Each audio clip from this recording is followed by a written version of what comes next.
사도행전 16장 11절서부터 15절까지입니다. 찾으실 줄 알고 한 절씩 저와 함께 교독하시겠습니다. 우리가 드로아에서 배로 떠나 사모드라게로 직행하여 이튿날 네아폴리로 가고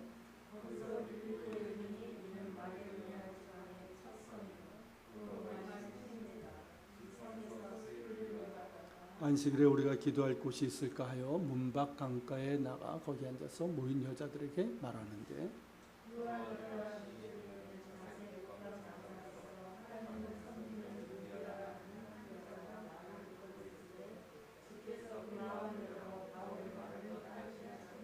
다 같이 그와 그 집이 다 세례를 받고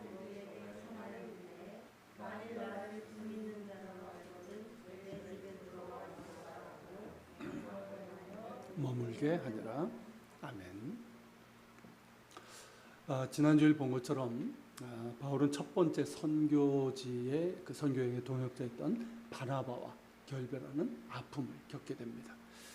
이게 감정 싸움이 아니었잖아요. 둘 다 이제 주님을 사랑하고 복음에 대한 열정이 있는데 그 마가라는 그 바나바의 조카를 데려가냐 안 가느냐 그 문제로 이제 다투고 결별하게 된 건데. 여전히 이제 바울은 바나바를 존경했어요. 그를 이제 힘들 때 붙잡아주고 이끌어줬던 신앙의 선배이기도 했고, 바나바는 그 인품이 굉장히 좋은 사람 아닙니까? 그래서 존경했단 말이죠. 그래서 더 마음이 아픈 거예요. 하지만 하나님께서는 그 아픔을 대신할 수 있는 좋은 동역자들을 예비해 주셨습니다. 우선은 신라가 그러했죠. 신라는 이제 헬라파 유대인으로서 이제 헬라와 헬라 문화에 능통을 했고, 그리고 이제 이방인 선교에 있어서도 바울과 같은 생각을 갖고 있었어요. 그리고 무엇보다 로마 시민권을 가지고 있었습니다. 바울처럼. 그러니까 바울에게는 정말 큰 힘이 됐던 그런 동역자였습니다. 그리고 이제 루스드라에서 누구를 만났죠? 디모데를 만나게 되죠. 디모데는 이제 아버지는 헬라인이고 어머니는 유대인. 그래서 이제 유대인에게도 다가설 수 있고 이제 할례를 받게 했으니까. 그리고 이제 헬라인, 이방인에게도 꺼리낌없이 다가갈 수 있는 그런 조건을 갖추었어요. 그리고 이제 어머니와 외할머니의 신앙 유산을 받은 아주 신실한 젊은 그리스도인이었습니다. 그러니까 바울의 제자이고, 그러니까 뭐 청년, 20대 초반의 청년이었으니까 뭐 이렇게 조수역까지 굉장히 잘했을 거예요. 그런 이제 디모데를 자기의 이제 제자요 아들로 그렇게 이제 삼았고, 그래서 바울에게는 정말 큰 위로가 되었습니다. 그리고 이제 후에 바울이 이제 복음을 전해서 세워진 교회들을 목회하면서 바울의 그 뒤를 이어서 그 일을 하게 되죠. 그리고 이제 사도행전 본문에는 이제 실명이 거론되고 있지 않지만 10절부터 우리라는 말을 쓰고 있는 데서 보는 것처럼 지난주에 말씀드린 것처럼 거기에 누가 포함됩니까? 사도행전의 저자인 누가가 이제 포함이 됩니다. 그러니까 이 누가를 드로아에서 만나게 됩니다. 누가는 이방인이고 그리고 의사였습니다. 그러니까 누가가 합류하면서 바울의 주치 역할을 하게 됩니다. 2차 선교여행은 1차 전도여행보다 훨씬 더 멀고 험한 여정이었어요. 산맥도 여러 번 건너고 또 배도 여러 번 타야 됐습니다. 그런데도 바울에게는 육체의 가시라고 하는 질병이 있었단 말이죠. 그게 구체적으로 뭐냐? 초대교회 전승이나 이런 자료들을 통해서 보면 만성적인 이 안질환, 눈병이 있었다고 그래요. 그리고 이제 그 여러 지역을 다니면서 말라리아와 같은 풍토병을 이제 앓고 있었고, 그 외에도 이제 편두통, 그리고 이제 간질, 뭐 이런 질병을 갖고 있었다고 그래요. 이런 이제 여러 가지 질병을 있는 데다가 그 험난한 여정을 감당해야 되고 또 박해를 받잖아. 맞기도 하고. 그리고 이제 추위와 굶주림도 겪어야만 했습니다. 그러니까 어떻습니까? 건강에 좋을 리가 없는 거예요. 그러니까 이를테면 걸어다니는 병원이라고 할 수 있는 사람이 바로 바울이었습니다. 그러니까 그렇게 건강이 좋지 않았는데 그런 거에게 주치의를 붙여주신 거예요. 바울이 이 육체의 가시로 인해서 고통스러워서 하나님께 3번이나 간구하죠. 이 육체의 가시를 제해달라고. 근데 하나님의 응답은 뭐였습니까? 내 은혜가 너에게 족하도다. 응답해 주지 않으셨어요. 처음에는 바울도 이해가 되지 않았을 겁니다. 어쩌면 서운한 마음이 들었을 수도 있었을 거예요. 하지만 그것이 왜 은혜인지를 깨닫게 됩니다. 육체적 가시로 인해서 뭘 깨닫게 될까요? 자신이 얼마나 연약한 존재인지를 절실하게 깨닫게 되는 거예요. 우리가 건강하고 막 이럴 때는 몰라요. 근데 정말 우리가 육체적인 연약함, 어떤 질병이나 그런 거 딱 있으면 어떻습니까? 내가 얼마나 연약한 존재를 절실하게 깨닫게 되잖아요. 아무것도 아닌 거예요, 나는. 그걸 깨닫게 되는 거죠. 그러면서 자신이 아닌 주님을 의지하게 되고 자신의 연약함 가운데서 임하시는 주님의 능력을 붙들고 겸손히 사역할 수 있기 때문입니다. 그로 인해서 바울은 끝까지 겸손히 주님을 바라보면서 자신이 아닌 주님을 의지했고 자신이 이룬 것이 아니라 바울의 고백을 보세요. 내가 했다란 말 한마디도 안 해요. 우리는 얼마나 쉽게 얘기합니까? 근데 바울은 그 얘기 안 해요.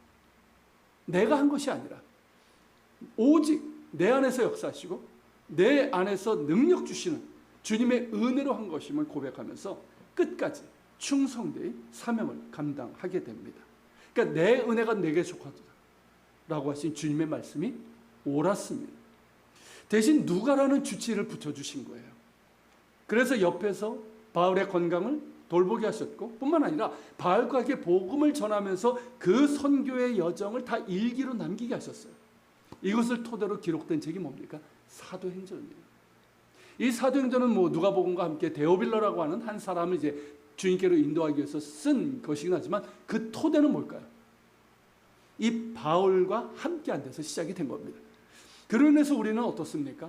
이 생생한 초대교회 시대 때 이 선교의 여정을 우리가 보게 되는 것이고 선교의 이 주관자가 되시는 하나님의 선교를 우리가 보게 되는 거예요.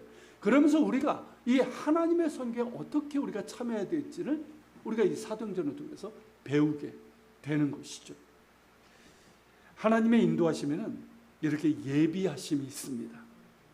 그러니까 부르심을 입은 자들에게는 모든 것이 합력하여 선을 이루게 하신다는 말씀처럼 하나님의 예비하심이 있습니다.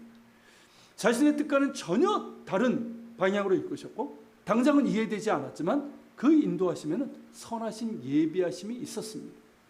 지난주일에 권면한 것처럼 하나님의 선하심과 그분의 인도하심을 신뢰할 수 있는 우리 모두가 될 수 있기를 바랍니다. 하나님의 예비하심은 마게도냐 이 빌립보에서도 이어집니다. 이 바울 일행은 마게도냐 환상을 통해서 하나님께서 이 사람들에게 복음을 전하라고 우리를 부르신 것으로 이제 합의를 하고 동의를 하고 그리고 이제 배를 구해서 드로아로 떠나게 됩니다.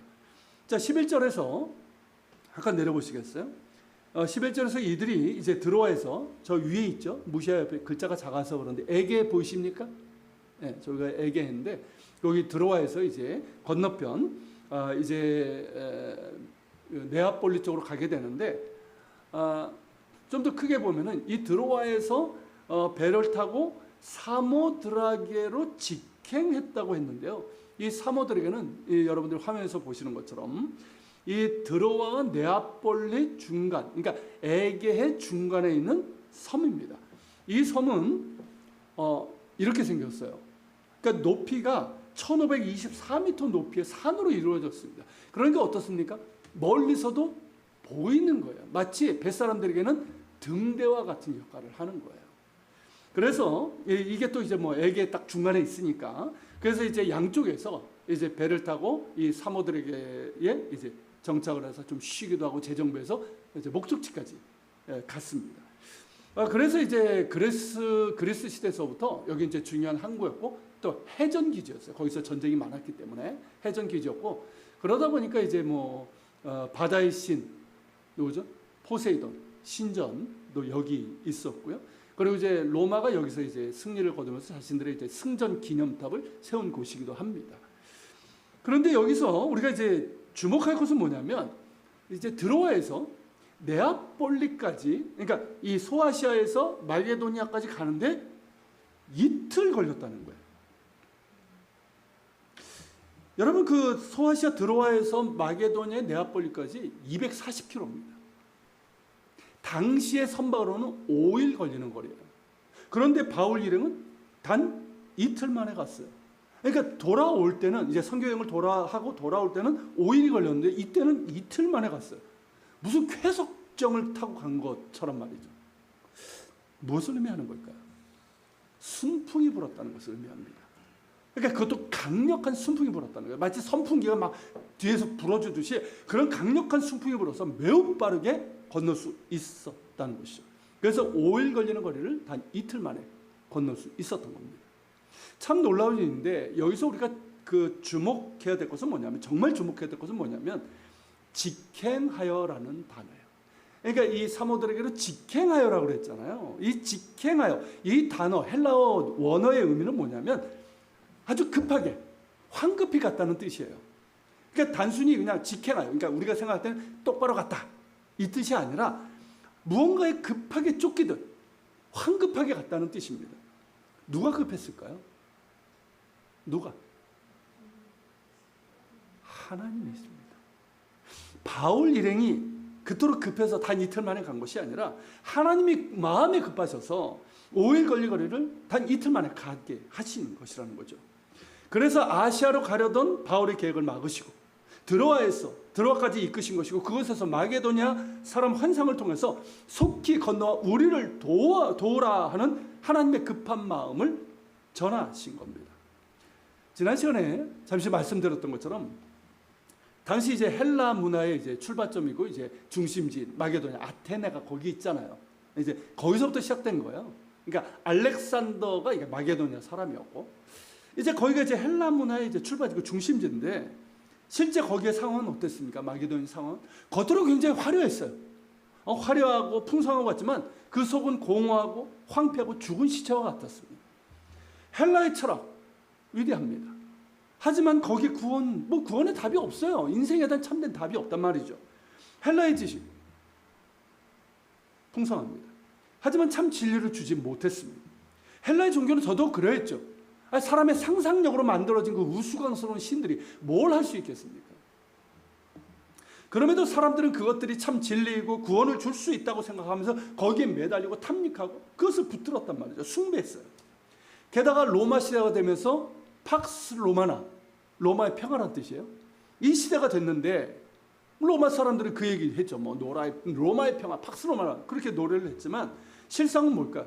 물질에 대한 탐욕과 쾌락에 물든 거짓 평화였습니다. 수많은 피정복자들, 얼마나 많은 사람들이 죽어나갔습니까? 그리고 얼마나 많은 사람들 노예로 삼았어요. 로마 시민권을 가진 사람들보다 노예들이 훨씬 더 많았단 말이죠. 그 수많은 피정복자들과 특히 노예들의 피 흘림과 고통을 토대로 쌓아올린 정복자의 평화이고 거짓 평화일 뿐이에요. 그 황폐한 땅에서 부르짖는 소리가 있었던 거죠. 그것이 뭡니까? 건너와서 우리를 도우라 하는 이 소리예요. 그 부르짖음이고 구원을 갈망하는 탄식이었습니다. 그 탄식에 하나님의 마음이 닿았던 거예요. 하나님의 마음에 닿았고 그 황무한 땅에 있는 영혼들을 구원하기를 원하시는 하나님의 급한 마음이 나타난 것입니다. 하나님의 마음은 언제나 황폐한 땅에서 부르짖는 영혼들을 향해 있습니다. 하나님께서는 그 부르짖는 소리에 귀를 기울이십니다. 마게도냐뿐만 아니라 지난주에 말씀드린 것처럼 구한날 우리 조선 땅에도 그 부르짖는 소리가 있었단 말이죠. 건너와서 우리를 도우라는 소리가 있었단 말이죠. 하나님의 마음이 그 부르짖는 소리를 담으시는 거예요. 그리고 그들을 구원하시고자 하는 당신의 급한 마음을 보여주시는 겁니다. 누구에게 보여주십니까? 하나님께 자신을 온전히 드리고자 하는 사람에게 보여주시는 거예요. 하나님을 사랑하고 또한 신뢰하고 순종하는 사람들에게 하나님께서 당신의 마음을 보여주셔요. 바울 일행에게 그랬던 것처럼. 그리고 지난주에 말씀드렸던 것처럼 누굽니까? 구한말에 언더우드 아펜셀러, 그리고 리빙스턴, 많은 사람들. 그리고 성경으로 하면 어떻습니까? 모세도 그랬잖아요. 모세에게 하나님께서 당신의 마음을 보여주셨잖아요. 그리고 모세는 그 마음을 알기 때문에 이 패역한 백성을 멸하지 말고 이들을 구원해달라고. 차라리 나를 당신의 생명 속에서 지울지어져 이 백성만큼은 구원해달라고 그렇게 간구했던 것 아닙니까? 그렇게 하나님께서는 하나님께 자신을 온전히 드리는 사람들, 정말 하나님을 사랑하고 신뢰하며 순종하고 하는 자에게 당신의 마음을 보여주십니다. 그렇게 하나님의 급하신 인도하심 가운데 바울 일행은 마침내 마게도냐에 도착하게 됩니다. 그들이 도착한 이 네아폴리는 이 빌립보에 속한 항구예요.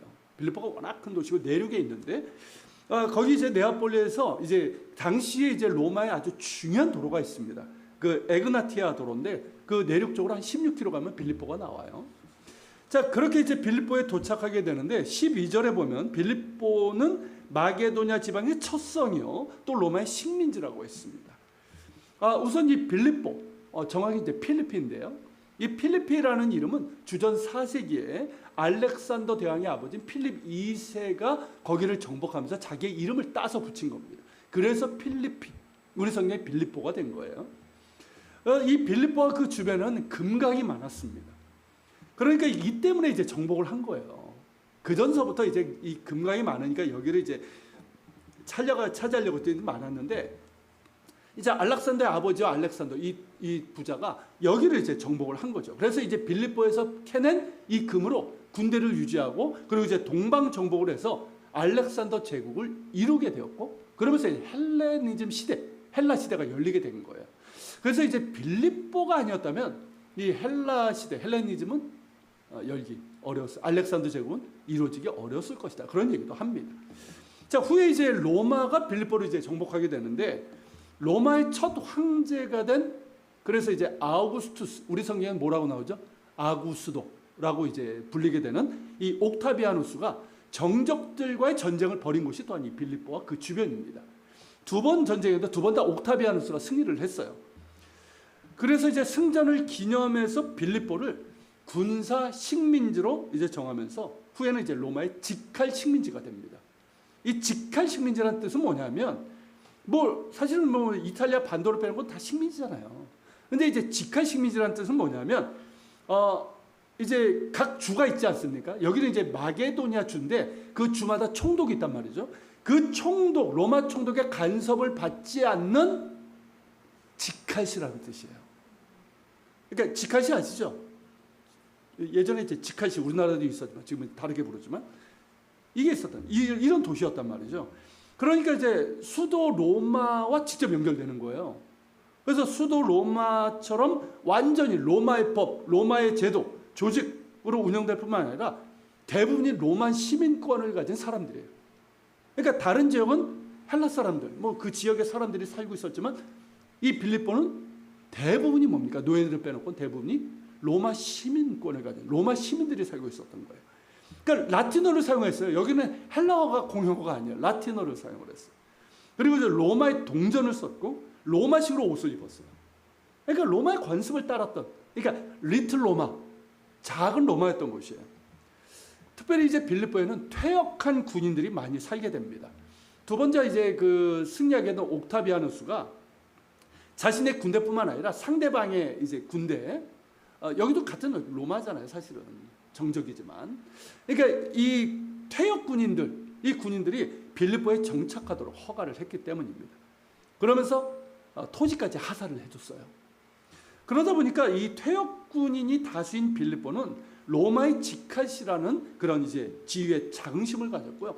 로마의 긴밀한 관계를 자랑스러워했습니다. 그러니까 황제의 도시다 이렇게 생각을 한 거예요. 그리고 이제 수도 로마에 의해서 작은 로마라는 자부심이 있었습니다. 그리고 이제 그들이 가지고 있었던 로마 시민권에 대한 자부심도 대단했습니다. 여러분 이 화면에서 보시는 게 로마 시민권이에요. 그러니까 청동으로 만들어져 있었어요. 당시에는 이런 어떤 다른 종이나 지금처럼 플라스틱 이런 게 없으니까 청동 그렇게 크진 않습니다. 저기에 이제 이제 있는데 이걸 누가 주냐면 황제가 주는 거예요. 황제의 명의로. 그러니까 이 퇴역 군인들은 이 황제로부터 로마 시민권을 받아요. 그 중에는 원래 로마 시민이 아닌 사람들이 있어요. 근데 이제 군인으로 충성하다 퇴역을 하게 되면 황제가 시민권을 줍니다. 그러니까 얼마나 감격스러워요. 자부심이 대단한 거예요. 이 로마 시민권은요, 단순한 어떤 지금으로 하면 미국 어떤 시민권, 영주권 이런 것과는 비교가 안 되는 거예요. 자유민이라는, 그러니까 자유민 중에도 최고의 자유민이라는. 그러니까 황제 앞에서 재판을 받을 권리가 있고 어디든 보호를 받을 수 있는 최고의 권리였던 거예요. 그런 과정이 이제 로마 시민권에 대한 이 자부심이 컸습니다. 여러분 빌립보서 아시죠? 바울의 서신 중에 빌립보서. 이 빌립보서가 바로 이 빌립보에 이제 세워진 교회에 보낸 바울의 서신인데, 그런 가닥에 빌립보서를 보면요, 군사 용어들이 자주 나옵니다. 그리고 로마 시민권, 이 시민권에 대한 이야기가 나와요. 빌립보서 3장 20절부터 21절인데 읽어볼까요? 오직 우리의 시민권은 하늘에 있는지라 거기로서 구원하는 자 곧 주 예수 그리스도를 기다리노니 그가 만물을 자기에게 복종케 하실 수 있는 자의 역사로 우리의 낮은 몸을 자기 영광의 몸의 형체와 같이 변케 하시리라. 자, 빌립보 주민들은 황제가 준 로마 시민권을 소중하게 여겼고 자신들이 시민권을 가진 자유민이라는 것에 큰 자부심을 가졌습니다. 그런 그들에게 바울이 전하는 말이 뭡니까? 너희들이 그렇게 자랑하는 로마 시민권 결국 사라지고 말 거라는 거예요. 그렇지만 그 시민권보다 더 귀중하고 영원한 시민권이 우리에게 있다는 거죠. 그것도 누가 주었습니까? 인간 황제가 준 것이 아니라 영원한 왕이시고 만왕의 왕이신 예수 그리스도께서 우리에게 주신 하늘 시민권이라는 거예요. 즉 하나님 나라의 시민권이 우리에게 있고 우리가 받았고, 그러기에 세상의 헛된 자랑과 쾌락을 쫓는 삶을 청산하고 하늘 시민권을 가진 자답게 표대를 향해 달려가자는 거예요. 그래서 그 앞에 보면 내가 표대를 향해 달려가는 이 얘기를 하는 거예요. 바울이 빌립보 교인들에게 말한 것처럼 우리의 시민권은 하늘에 있습니다. 당시 로마 시민권은 말씀드린 것처럼 엄청난 권리와 지위를 보장하는 것이었어요. 그에 비할 수 없는 놀라운 축복과 지위가 있는 하늘 시민권이 우리에게 있습니다. 이는 단지 우리가 죽어서 천국 간다는 뜻이 아니에요. 우리가 장차 들어갈 하나님 나라에서 우리가 누릴 놀라운 축복과 지위를 말씀하고 있는 거예요.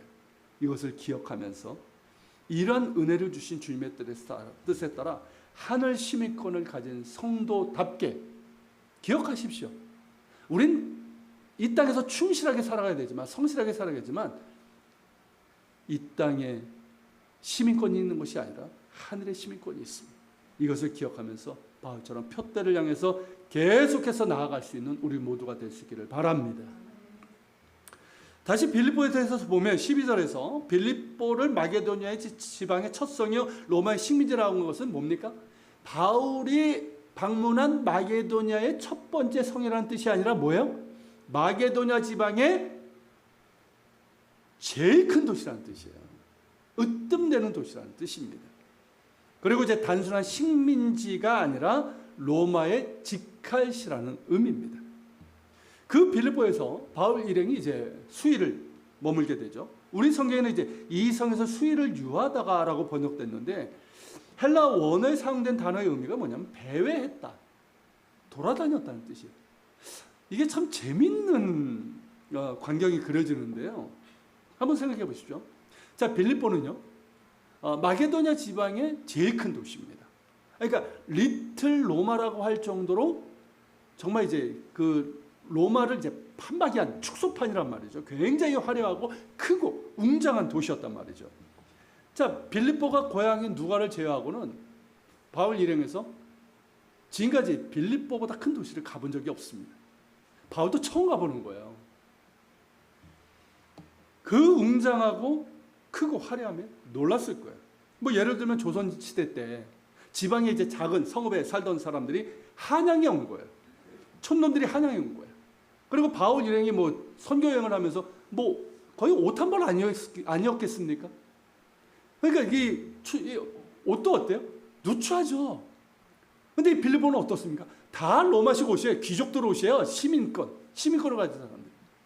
그 속에서 누추한 옷을 입은 촌놈들이 지금 들어온 거예요. 처음에 얼마나 기가 눌렸을까요? 엄마가 어리둥절했을까요? 와 이러면서. 그러고 수일 동안 배회했다는 거, 돌아다녔다는 거, 참 재밌는 풍경이죠.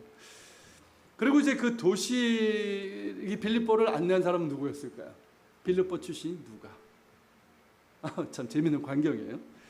그러면서 이제 바울 일행은 복음을 전할 곳을 찾아다녔습니다. 하지만 적당한 곳을 찾지 못했어요. 당시 로마 제국의 이제 주요 도시, 이런 이제 빌립보 같은 이런 이제 직할시 같은 경우에는 외부 사람이 들어와서 길거리에서 아무렇게나 무턱대고 설교를 할 수가 없었습니다. 그러면 당장에 당국이 와서 체포를 해버렸어요. 게다가 이제 빌립보의 경우는 시민 대부분이 로마 시민이잖아요. 그래서 이제 더더욱 확인되지 않은 외지 사람이 길거리에서 막 설교를 한다? 강연을 한다? 할 수 없는 거예요. 그리고 이제 빌립보에는 유대인들이 없었습니다. 로마 제국의 기록에 보면은 이 글라우디아 황제에 의해서 수도 로마에 사는 유대인들을 추방한 일이 나와요. 그게 수도 로마뿐만 아니라 이 빌립보 같은 지카시에서도 있었던 것으로 보여집니다. 그래서 이제 유대인 남자들이 추방당했고, 그게 많지도 않았던 것 같은데 추방당했고, 따라서 회당도 없었어요. 그것을 보여주는 것이 바로 13절입니다. 자, 13절에 보면 뭐라고 되어 있습니까? 안식일에 우리가 기도할 곳이 있을까 하여 문 밖 강가로 나갔다고 그랬어요. 그러니까 빌립보의 유대인들의 회당이 없었다는 것을 보여줍니다. 그러니까 회당이 세워지려면 성인 유대인 남자 10명이 있어야 됩니다. 이것을 이제 히브리어로 이제 민얀이라고 하는데, 그러니까 회당 설립의 최소한의 인원이에요. 여자와 아이들은 여기에 포함되지 않습니다. 예를 들어서 이제 성인 남자 9명, 여자는 10명 있어요. 될까요, 안 될까요? 안 됩니다. 여자 100명 있어도 안 돼요. 1000명 있어도 안 돼요. 남자 10명이 돼야 됩니다. 여자는 그냥 없는 것이나 이제 마찬가지였던 거예요. 그나마 괜찮다고 하는 유대인 사회에서도 여성의 지위는 이처럼 낮았습니다. 볼륨이 너무 낮은 것 같아요. 조금 높여주세요. 어쨌든 빌립보에는 회당을 세울 수 있는 이제 유대인 남자 10명이 없었다는 거예요. 이런 상황에서 유대인 남자 몇 명이 들어온 거예요. 바울과 실라는 유대인이죠. 디모데는 반은 유대인이고, 누가만이 빌립보 시민이었어요. 이방인이었어요. 아마도 누가가 이들을 보호했을 것으로 여겨집니다. 대부분이 로마 시민이고, 최근에 유대인들을 추방한 일이 있었기 때문에 자칫 위험한 일이 생길 수도 있었기 때문이죠. 자, 이런 도시에, 이런 빌립보에 복음이 전해지고 교회가 세워졌다는 거예요. 이게 상식적으로, 인간적으로 불가능한 일이었단 말이죠. 기적과 같은 일입니다. 하나님의 예비하심이 있었기 때문입니다. 그 예비하심을 이제 구체적으로 우리가 보게 되는데요. 자, 바울 일행은 이 빌립보 시내를 두루 다니면서 복음을 전하는 장소를 찾았습니다. 지금까지는 어디 갔었습니까? 도시를 가면 회당으로 갔잖아요.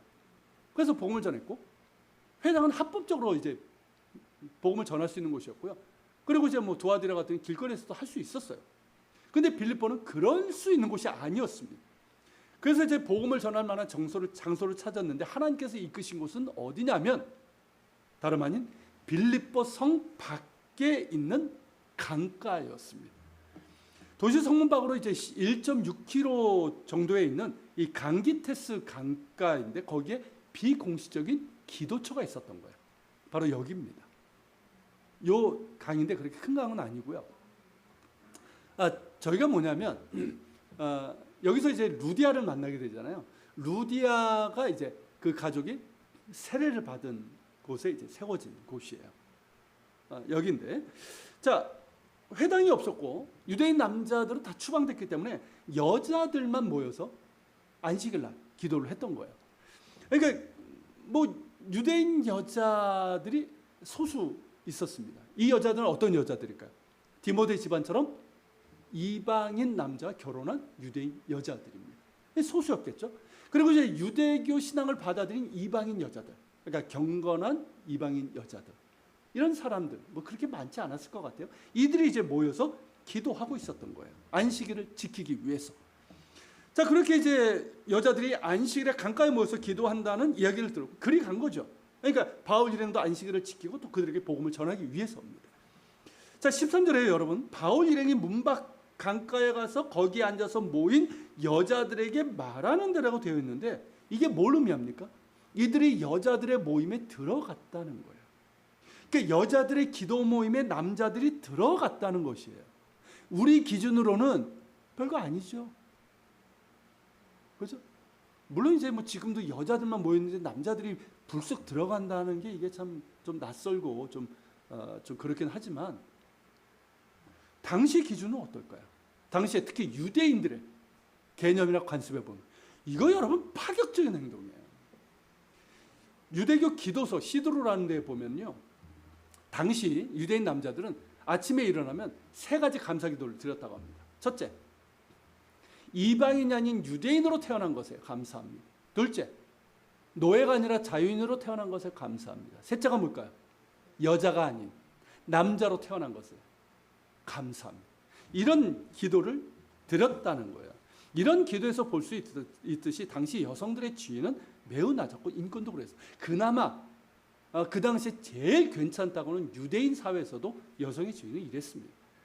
그리고 이뿐만 아니라 유대인 남자들은요, 여자들과 같은 공간에서 예배를 드리지 않았어요. 그러니까 예루살렘 성전도 어떻습니까?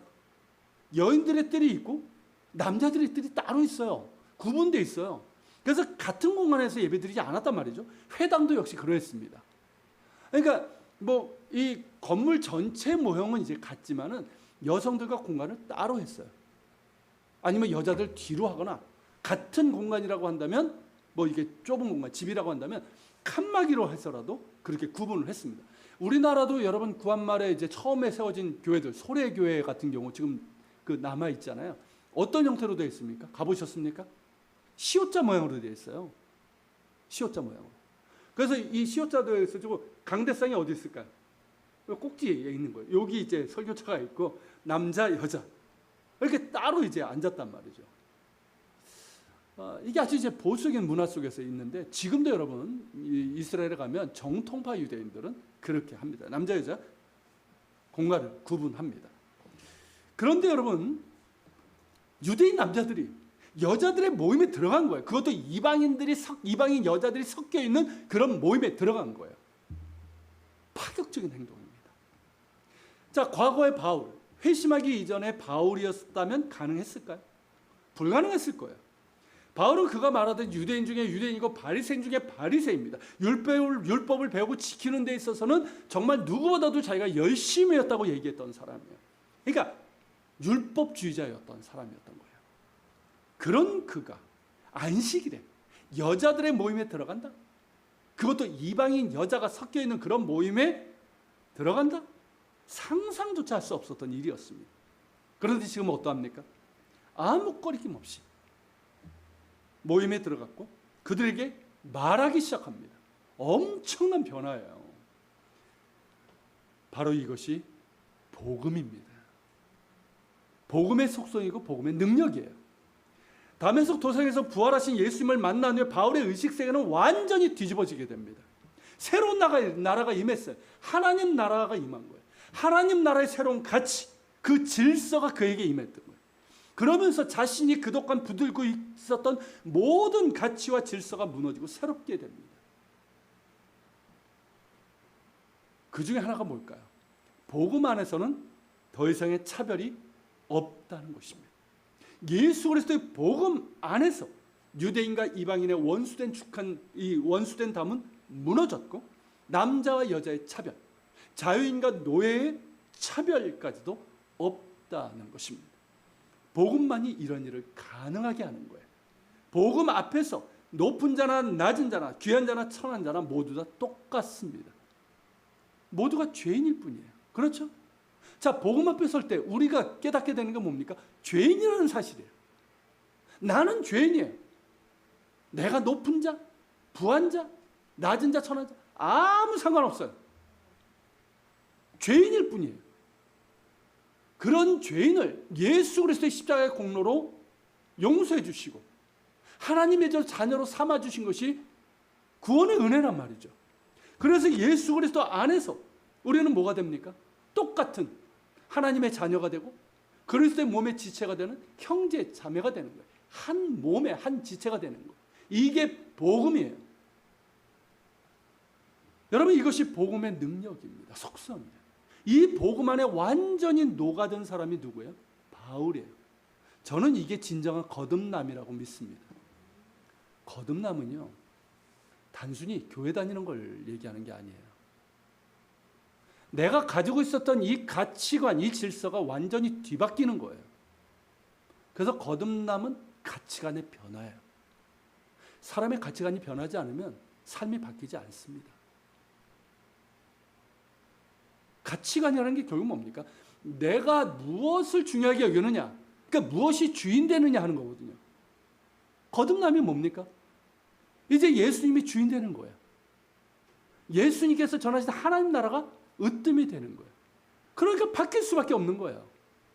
모든 가치, 질서가 바뀌는 거예요. 그 가치 중에 하나가 뭡니까? 복음 안에서는 차별이 없다는 거예요. 그러니까 어떻습니까? 복음에 완전히 녹아든 사람은 어떤 기준이나 편견을 가지고 사람을 함부로 판단하지 않습니다. 함부로 밀어내지 않습니다. 정죄하지 않아요. 당짓지 않습니다. 근데 완전히 복음에 젖어들지 못하면 어떨까? 녹아들지 못하면 여전히 이 못된 이 습관이 남아있단 말이죠. 여러분 바울 서신에도 그 교회들 그런 책망을 하잖아요.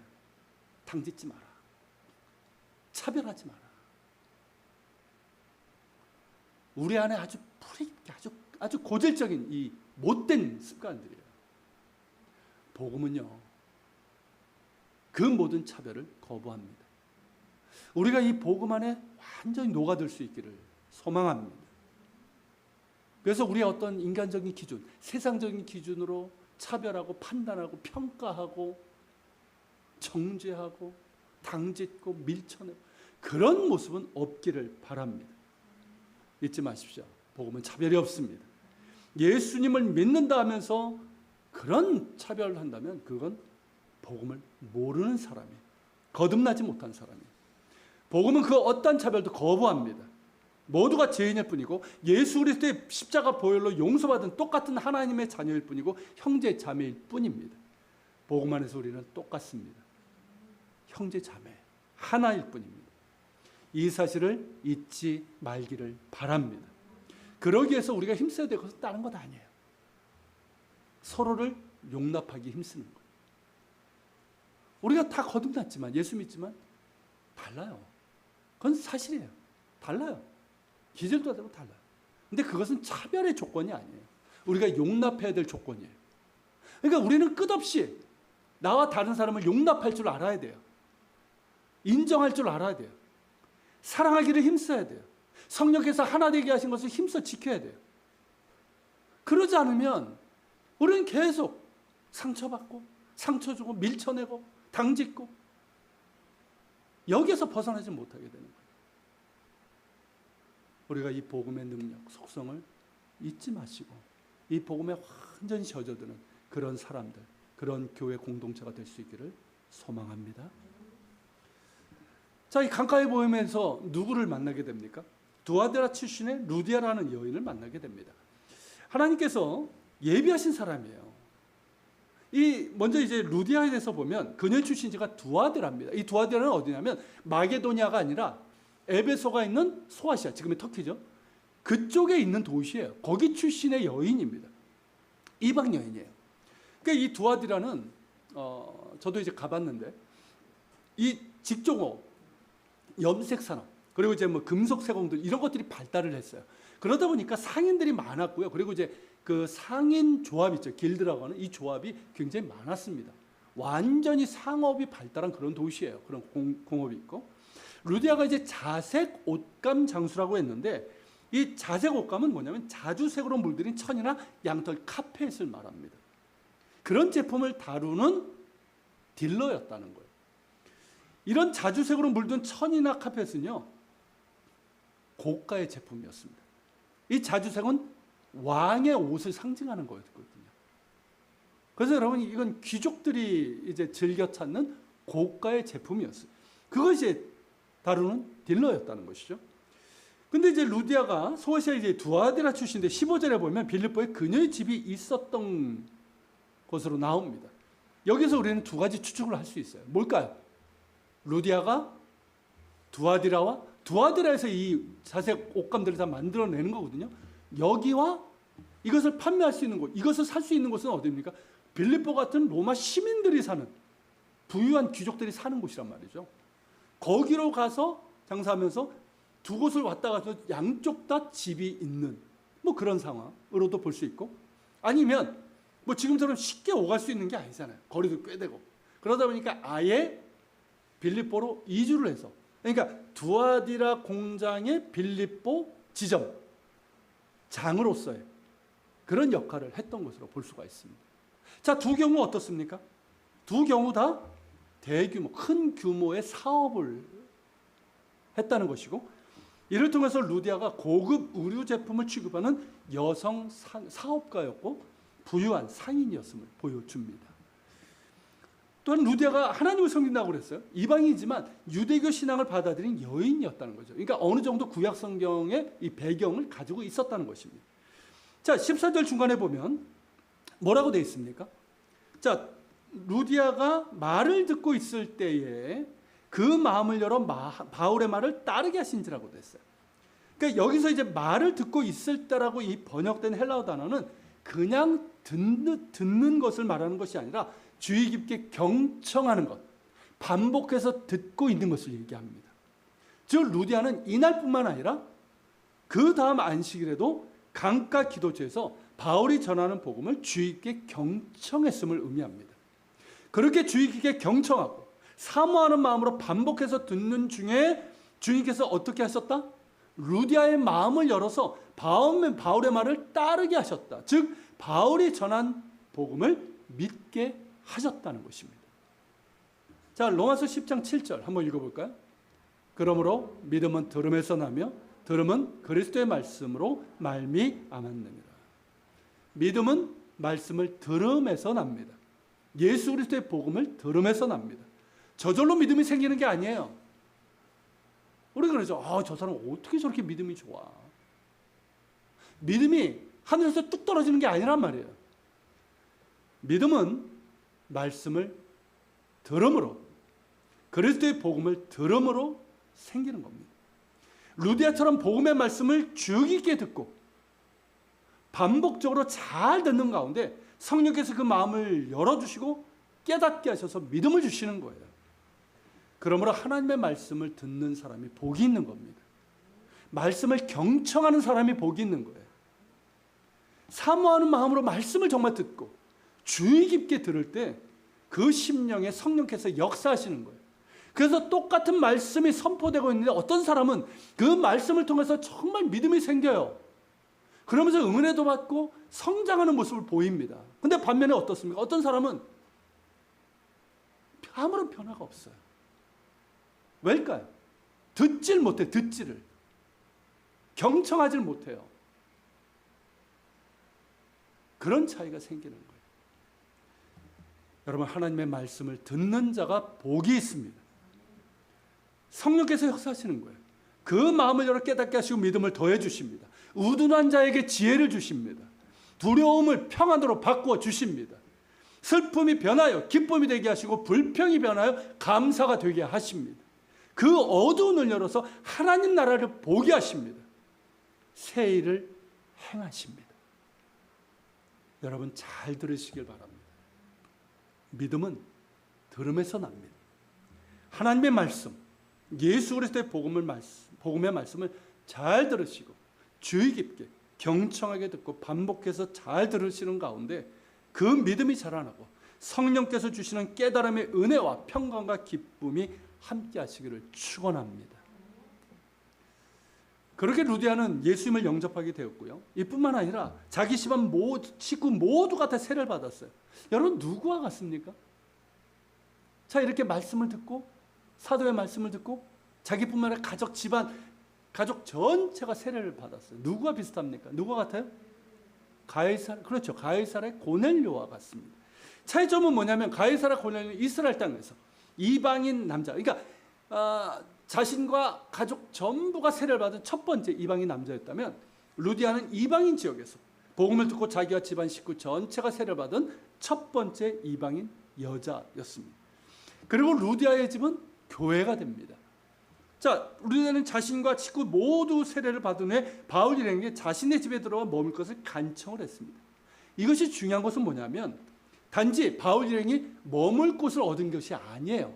그건 뿐만이 아니라 이 빌립보에서 사역할 때 선교의 거점이 되고 이후 그리스도인들의 모임 장소가 됩니다. 즉 교회가 세워진 거예요. 가정교회입니다. 이것이 빌립보 교회의 시작이에요. 그러니까 빌립보 교회뿐만 아니라 당시의 교회들은 다 어땠습니까? 가정교회로 출발을 했어요. 루디아는 그렇게 기꺼이 자신의 집을 선교의 거점으로 제공을 했고 예배 장소로 제공하면서 자신의 집이 뭐가 됩니까? 유럽 최초의 교회인 빌립보 교회가 된 거예요. 이 얼마나 영광입니까? 뭐 우리나라에도 가끔 그런 일이 일어나요. 뭐 교인들 중에서 자기의 집을 이제 개척할 때 제공을 하면서 거기가 이제 교회가 되는 거죠, 처음에. 그래서 이제 그래서 이제 교회가 시작되는데 영광이죠. 엄청난 축복이에요. 이뿐만 아니라 루디아는 자신의 고향인 두아디라에서도 복음을 전해서 교회를 세웁니다. 그러니까 두아디라 교회에 터가 있어요. 그러니까 루디아가 이제 거기에도 가서 복음을 전해서 세워진 교회로 알려져 있습니다. 그렇게 루디아는 마게도냐, 지금의 유럽 지역의 첫 번째 그리스도인이 되었고, 루디아를 통해서 유럽 최초의 교회인 이 빌립보 교회가 세워지게 됩니다. 뿐만 아니라 루디아는 바울을 정말 힘써 돕게 됩니다. 그러면서 선교 사역의 동역자 역할을 하게 돼요. 루디아가 아니었다면 빌립보 전도, 앞에서 말씀드린 것처럼 정말 여러 가지 제약이 있고 쉽게 복음을 전할 수 있는 곳이 아니었습니다. 이 빌립보 전도가 불가능했을지도 모릅니다. 그리고 마게도니아 지역의 전도도, 그러니까 처음이 그렇게 막혀버리면 그 이후에도 힘들어지는 거예요. 마게도니아 전도 전체가 힘들었을 것입니다. 하지만 이 루디아의 헌신이 마중물이 되어서 큰 역사를 이루게 됩니다. 그래서 바울이 이 본 마게도니아 사람 환상이 이 루디아가 아닌가 하는 이야기가 있어요. 그러니까 마게도니아 사람 환상을 봤잖아요. 그 사람, 그 환상 중에 보인 사람이 루디아가 아닐까? 그거는 그냥 이야기이지만요. 적어도 뭐 그런 이야기는 없지만 적어도 이거는 분명합니다. 뭐냐면 당시 마게도니아 지방이 황폐한 상황 가운데서 하나님을 경외하고 진리의 말씀을 사모했던 루디아의 기도가 있었다는 거죠. 그죠? 하나님을 경외하는 사람이, 물론 예수님을 아직 모르는 사람이었지만 이방인 여자로서 하나님을 경외하는 사람이었어요. 그런 가운데서 그 마게도냐 황폐한 땅에서 하나님의 말씀을 간구하고 그러면서 하나님의 은혜를 간구했던 그 부르짖음의 기도가 하나님의 마음에 닿았고 그것이 바울에게 마게도냐 사람의 환상으로 나타나게 된 것은 분명합니다. 그리고 이 모든 것이 주께서 예비하신 일입니다. 할렐루야. 전혀 새로운 땅, 그렇죠. 전혀 새로운 선교의 상황이에요. 그것도 많은 제약이 있는 곳에서, 자, 인간적으로 볼 때 여인들에게 뭔 소망이 있겠습니까? 그 당시 기준으로 보면 그래요. 인간적으로 볼 때 별로 소망이 없었던 보였던 여인들의 기도처였던 이 강가에서 예기치 않은 신실한 동역자를 얻게 된 것입니다. 하나님을 경외하고 진리의 말씀을 사모했던 루디아의 영혼을 만족하게 하셨고, 루디아는 바울의 신실한 동역자가 되어서 그리고 빌립보 교회 개척자가 됩니다. 이 모든 것이 하나님께서 예비하신 일입니다. 전혀 생각지 못했고 기대하지 않았던 상황에서 새 길을 여시는 하나님이십니다. 더욱더 하나님을 신뢰합시다. 당장의 어려움에 실망하지 맙시다. 지금 당장은 이해되지 않아도 하나님을 신뢰하며 믿음으로 순종합시다. 하나님의 인도하심에는 뜻하지 않은 예비하심이 있습니다. 더불어서 하나님을 경외하며 말씀 듣기를 사모하십시오. 루디아처럼 하나님을 경외하며 말씀을 사모하며 즐겨 듣는 자에게 주께서 은혜로 도와주시고 그를 통해서 새 일을 행하십니다. 같이 기도하겠습니다. 오늘 말씀을 기억하면서 같이 기도합시다. 하나님을 더욱더 신뢰하는 우리가 되게 하여 주옵소서. 우리에게 믿음을 더해 주소서. 우리는 당장의 어려움에 흔들립니다. 이해되지 않을 때 하나님을 의심하기까지 합니다. 그러한 우리를 긍휼히 여겨 주시고 믿음을 더해 주옵소서. 하나님을 신뢰하는 믿음을 더해 주시고, 그래서 어떤 상황 가운데서도 이해되지 않는 상황 가운데서 하나님을 신뢰하며 믿음으로 순종하게 하시고, 하나님의 인도하심에는 분명 선하신 예비하심이 있음을 믿게 하여 주시옵소서. 또한 루디아처럼 하나님을 경외하며 말씀 듣기를 사모하는 우리가 되게 하여 주시옵소서. 들을 수 있는 귀를 주시옵소서. 경청할 수 있는 귀를 주시고, 그런 가운데 만족하게 하시는 주의 은혜를 더하시고 우리를 통해서, 나를 통해서 새 일을 행하시는 주님의 은혜를 경험하게 하여